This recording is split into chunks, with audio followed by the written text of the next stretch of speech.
Hello and welcome to another 30-Minute Thursday. My name is Amit. It is 2 p.m. Thursday afternoon in the very sunny Pacific Northwest. I don't know if you can see all the sun coming in. I got shadows, I got whatever.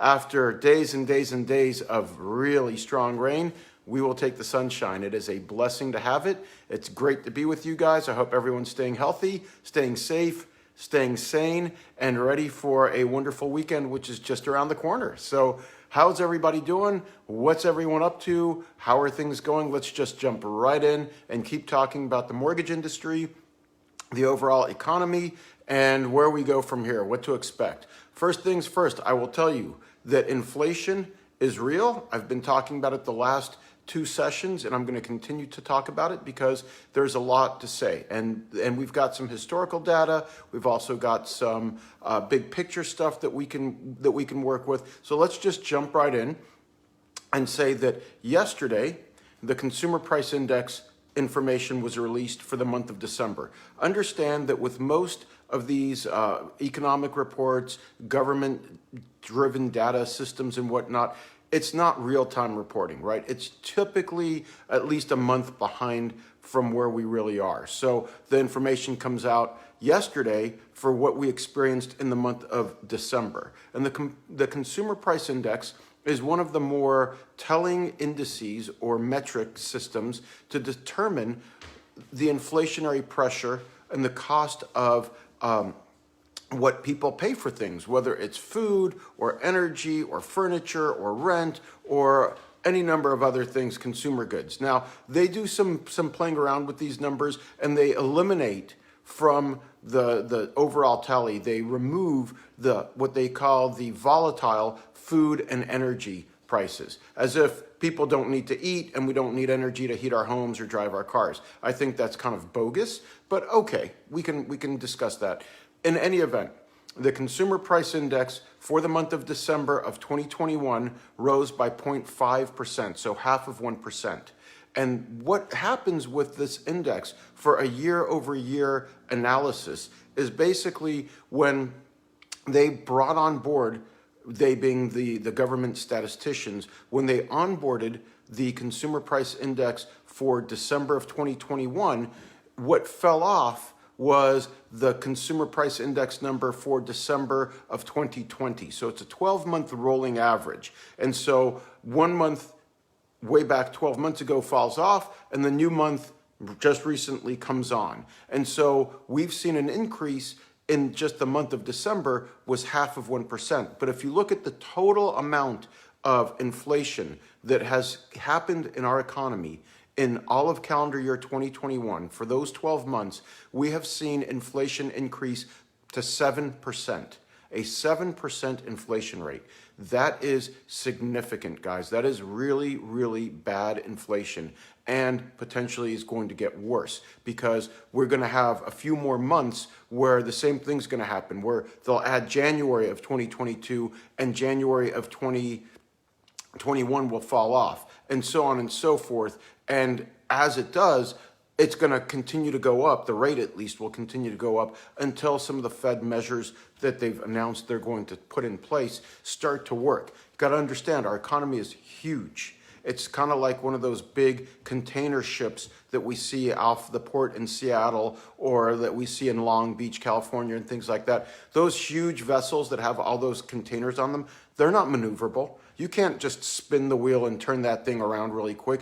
It takes a long, long time to correct that course. It's not a speedboat. And our economy is very similar. It's going to take a long time for these course corrections to take place. So at 7% inflation, the Fed has got to do something.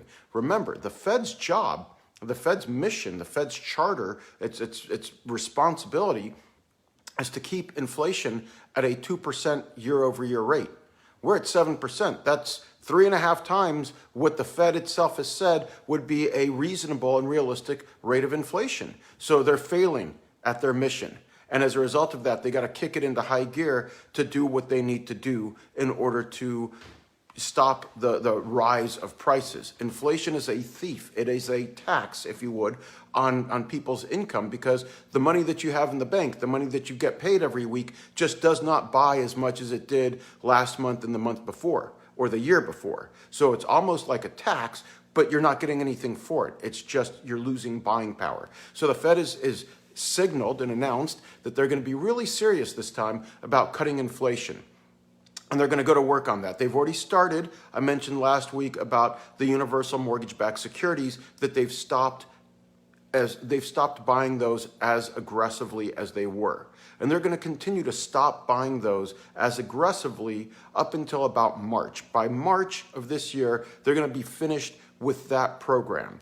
And I'm not going to bore you with all the details of what that looks like or won't look like. We discussed it last week and the week before, and I'll discuss it again. If you guys just PM me or DM me or do whatever it is that people do on Facebook and ask me, I'll cover this again. But what I want to talk about right now is what the Fed is going to do after March. Sometime in April or May, they're going to start increasing the Fed overnight the Fed overnight funds rate. And that basically is going to be an increase on short-term interest rates that the Fed charges to its member banks if these banks need a little bit of liquidity for a short period of time. What happens with that, though, and what that's significant to you and me, is because the banks key their prime rate of interest, what they loan to their best clients, they key off of the federal overnight funds rate. So if the Fed funds rate goes up, and the Fed said 3 increases of 25 basis points or 0.25% each, so it goes up by 75 basis points, 0.75% over the course of 2022, we can expect that the prime rate is going to go up by 75 basis points over the course of 2022. So we're currently at 3.25% on the prime. By the end of this year, that's going to be 4%. Now, that's not catastrophic, that's not cataclysmic. It certainly doesn't have an impact specifically and directly on the long-term mortgage rates, and I'll talk about that in a second. But it does have an impact on things like your home equity line of credit, which is a variable rate made up of a fixed margin and the index. The index is the prime rate. So if you've got a home equity line of credit, let's say at prime plus 1, as just an easy way of doing math, your current interest rate is 4.25%.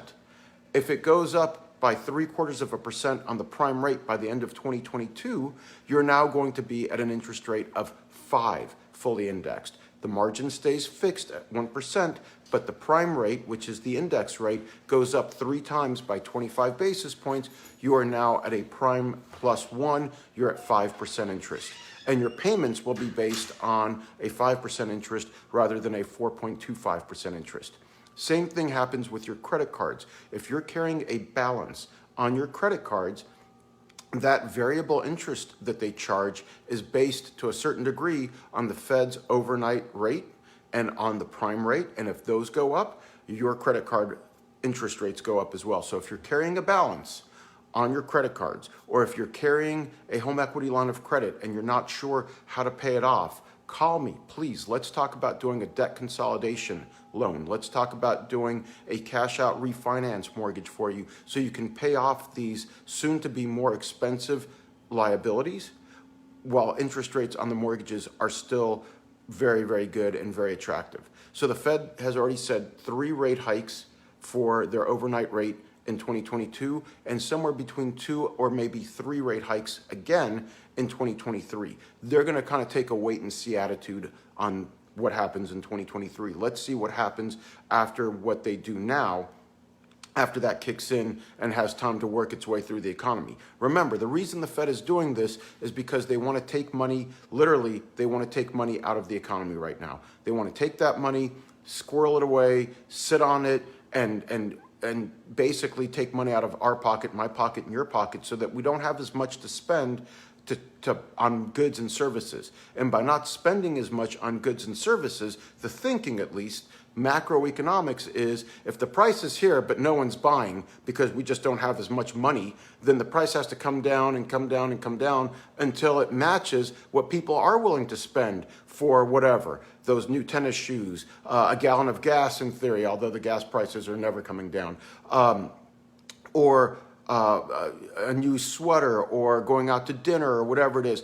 That's how it's going to work. So by the Fed taking money out of our economy and out of our pocket, the expectation is we won't have as much to spend. That means I don't have as much to offer. And the retailers and the purveyors of all the goods and services that we are paying for and buying will naturally lower their price so that we can find a price point that is equilibrium, and then we'll start spending our money again. And that's how they're planning to reduce inflation. Let's see how it plays out. Let me tell you that we have some history here. We have some historicals, and I've shared this with quite a few people. So now I've got it up here in my head by memory, which is kind of Rain Man silly, but here it is. I don't know how to do a screen share, and I'm not going to flip the camera around. So the most recent time we did this was in the late 1990s, early 2000s. This, for some of you millennials, for some of you younger people, if you are watching, I don't even know if you're on Facebook, but for some of the younger people that I do loans for who are in their mid-20s to early 30s, they may not even remember this. They may have been, 5 years old or 10 years old in the year 2000, 2001, and they may not remember what happened when the original dot-com boom went bust. But I'm going to share that with you guys, give you a little historical data. So in the late 1990s, our Fed chairman at the time was a guy named Alan Greenspan. And the inflation rate went from 1.75 to 3.5 on his watch. So inflation doubled. And at Greenspan went directly after the problem. He did not mince words. He did not sit and wait. What he said at the time was that the cheap money that had been floating around in our economy was stimulating the stock market and creating what he referred to as irrational exuberance in the stock market. And he didn't increase the Fed rate because of the stock market. He increased the Fed funds rate because of the inflationary pressure that had doubled under his watch and was above 3.5%. Remember, forever and ever and ever, the Fed wanted to keep inflation at 2%. So in late 1990s, when Greenspan saw inflation at 3.5%, he said, nope, not on my watch. We're going to bring this thing down. So they increased the Fed funds rate from 4.75 to 6.5%. And within very, very short period of time, the rate of inflation came down significantly to below 1%. What happened at the same time in the mortgage space was that interest rates that had been somewhere around 8.5% as a result of that inflationary pressure in the late 1990s, early 2000s, they started to come back down. And they started coming pretty significantly down. They went down from 8.5% to about 5.5% on the 30-year fixed. And this is right around the time that I personally got involved in the mortgage industry. This was right around 2001. And what happened in 2001, basically a year and a half, 2 years after Greenspan made his very aggressive rate hikes to curtail inflation, when I started the industry, the 30-year fixed was at like 6.5%. And it went down to 5.5. It went down by 1 point as a result of Greenspan's actions. And that stimulated and triggered a huge boom of refinance opportunities. I remember it like it was yesterday. I was so new to the industry and there were no do not call lists and do not disturb lists or whatnot. So my sales manager handed me literally the white pages, like every person in the Seattle area listed in a phone book. You guys think I'm a dinosaur, I imagine. But he said, here, call all these people, tell them that interest rates are low and that they may be benefiting from a refi. And that's what I did. I was brand new to the industry and needed to stimulate my business. And so I started smiling and dialing, as they said. But Greenspan did the job. He did the work through his and the Federal Reserve Board's efforts at that time. And they reduced the rate of inflation from 3.5% to below 1%. But, and this is a big, big but, and I want to talk about this big but, they also created a real sell-off in the stock market. And the S&P 500, which is that broad spectrum of stocks, it sold off by 50% because people institutions, what have you, were accustomed to having really affordable, really cheap money that they could borrow from their bank or through whatever other channels they could access it and deploy it into the stock market and see gains and kind of, make real profits, even though they were borrowing money at really cheap costs. Well, when the money became more expensive to borrow, those institutions found that it was no longer financially and economically viable to be invested that way, and the stock market had a huge sell-off, 50% sold off, and in the early 2000s, the economy entered a recession. Rates on the mortgages, on the long-term 30-year fixed, continued to go down, though. That's the weird thing. When there's a recession, it's actually good for long-term interest rates. The reason is because there's no inflation when there's a recession. When there's a recession, prices aren't getting inflated. The economy is kind of contracting. And long-term 30-year fixed mortgage interest rates do not like inflation. That is the one thing they hate more than anything else. Think of it like a vampire in the cross or garlic or sunlight. They hate inflation. So when there's no inflation, even if the economy is in recession, the long-term mortgage rates come down. So that's something that we have to look forward to. But let me ask you guys, how are you going to feel if you wake up one day or over the course of the next year, year and a half, you see your stock portfolio come down by half of what it's worth, or 30% or 20%? The information that I subscribe to, they're saying a 10% reduction in the stock market for 2022 and all across all indices. But how would you feel about that if your portfolio got whacked by 10% because of the Fed's inflationary fighting measures? A lot of these people that I work with, and it's not a knock on millennials, it's not a knock on young people, it's not me being one of these older, Gen Xers or whatnot, but some people just haven't gone through one of these cycles before. If you're 30 years old now, you were 10 years old when Greenspan did what he did in late 1990, early 2000. You may not have been paying that much attention to the stock market. So how are people going to feel when that happens? And this is really the question, because the Fed is going to be pushed on by Wall Street and pushed on by the investor class and pushed on by a lot of people with a lot of money that also make a lot of contributions to a lot of politicians. They're going to push back on this and they're going to say, hey, our portfolios, our balance sheets, our stocks are getting crushed.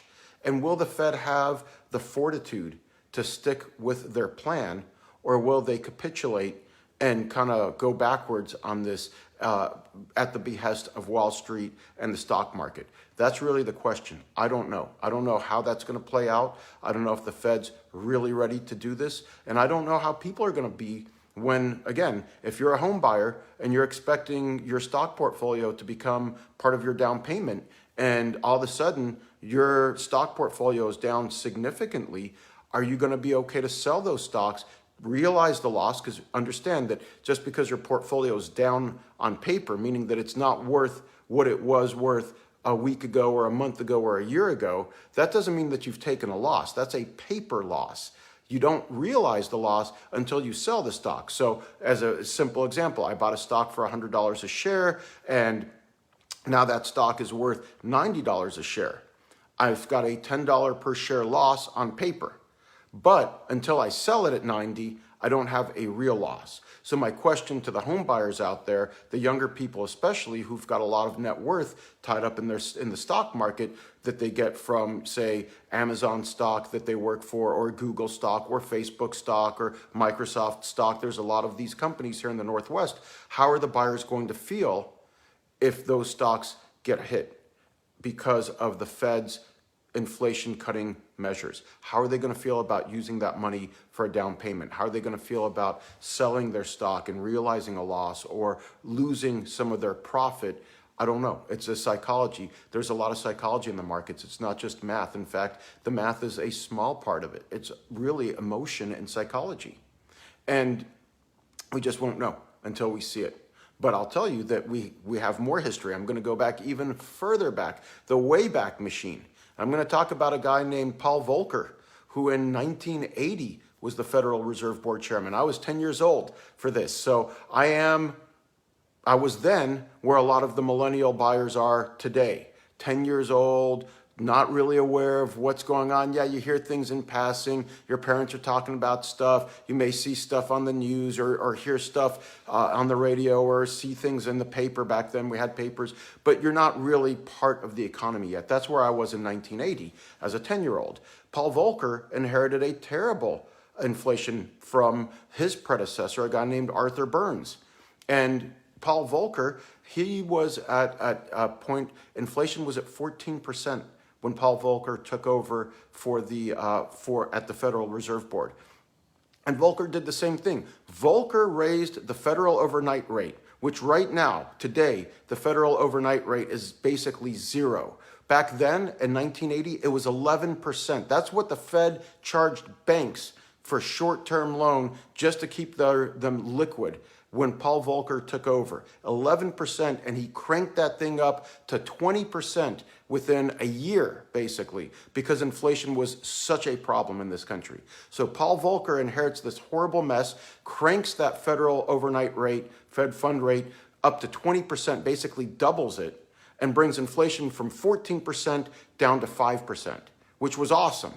Still high, but way lower. The 30-year fixed rate mortgage went from 18%. Some of you folks who may be a little bit older may remember this. 18% for the 30-year fixed in 1980. Can you imagine if I quoted you guys a rate at 18% for your home purchase today? You'd think I was insane, but that's what it was. And Paul Volcker brought that rate because he brought inflation down. The lending world responded, and the 30-year fixed rate went from 18 to 12. Still shockingly high by today's standards, but significantly better than where it was. But here's the catch. Once again, the S&P had a major sell-off and lost 30% of its value. And the United States went into a recession in 1982. These are the natural cycles and natural byproducts of these sorts of actions. And history shows. I have a degree in history. I love to look at history because we've been here before. As a society, as a species, as individuals, we've been here before. And we can look to the past to get a glimpse of what the future may bring. We just don't know some of the X factors here. So what is the X factor? Let me check. We're good. What are the X factors right now that we're dealing with? COVID. COVID's a huge X factor. Remains an X factor. Still don't know what to make of it and how we're going to respond to it. I read just recently that the Supreme Court did block President Biden's vaccine mandate on businesses, on private companies and individual companies that employ more than 100 people. The Supreme Court did block that, but they are allowing to stand, and I'm not a legal scholar, so please take this with a grain of salt. They're allowing to stand a second part of that where hospitals that are receiving federal funds can still mandate vaccines, regardless of the actual what happened at the court. The point is that we're still dealing with COVID. We're still dealing with government response to COVID, both at the federal level, at the state level, in some cases local levels, at the schools. We still don't know where we are on this sort of continuum. Are we at the end? Are we in the middle? Certainly we're not at the beginning, but is it the beginning of the end or is it the end of the beginning? I don't know. It's an X factor. But I will tell you that with the Fed trying to bring inflation down, one of the tools that the government no longer has at its disposal is this rampant stimulus package that they've been giving to people to incentivize them to stay at home and to not work and to, kind of try to control the spread of the COVID virus. You can't do that. You can't do both at the same time. You can't give people hundreds and thousands of dollars every month and from the government, and at the same time have the Federal Reserve Board increase the cost of money and try to take money out of the economy to bring inflation down. It's one or the other. And each one's going to have consequences, and each one's going to have ramifications, and they will play out the way they play out. So we're still not out of this. In fact, we're, in my opinion, inflation-wise, we're at the beginning, not at the end. We still have a lot of work to do to get through and bring that 7% rate of inflation. We may see it closer to 8% or 9% by the time the Fed actually starts raising their federal funds overnight rate. It's just a matter of how these things are scored. So we're still in the thick of it. we've got a lot of pain to come. We've experienced this before. It's okay. I say pain. I don't mean that it's, the end of the world or that it's cataclysmic. I'm just saying that there's going to be some stuff. And some of these younger folks, not to make light of your youth or your age, you've just not experienced a cycle yet. And we're in a cycle now. I'll tell you with the 5 minutes or so that we have left that we're not, in my opinion, and just one person's opinion, but I read up on this stuff and I do consult and explore other sources. We are not going to see 2008 and 2009 in the same way, meaning that there will not be hundreds of thousands of homes unsold because they're priced too high. That's not going to happen. What happened in the years leading up to 2008 is not happening now. Did not happen last year, the year before, or the last 4 or 5 years. So we don't have the same circumstances. People back then bought homes with almost zero money down, with no equity in it. So it was easy for them to walk away from it when they got into trouble financially. People today have a ton of equity in their homes. So if you are in trouble because of COVID or because of, any number of other things, you've lost your job or whatever, if you are in trouble and you're a homeowner today, you can still sell your home and get money back, pay off the mortgage, and end up with money in the bank to spend on rent or to move to a new state, a new community, a new whatever, and try to buy another home there. It's a totally different world than it was in 2008.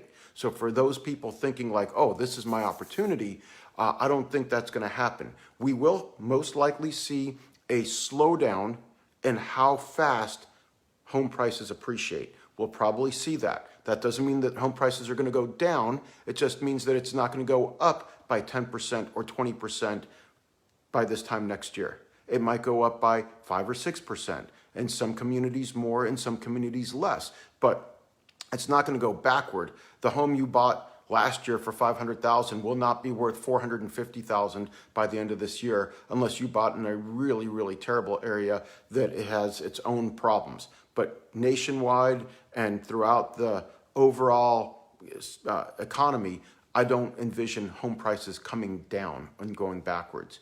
Other good stuff to share with you is that even though interest rates on the long-term mortgages have gone up, I'm locking in rates. I'm not quoting rates to you guys right now, but I'm just telling you that I'm locking in rates right now at 3.625, at 3.5, at 3.75, where as recently as a month ago, they were at 3.25.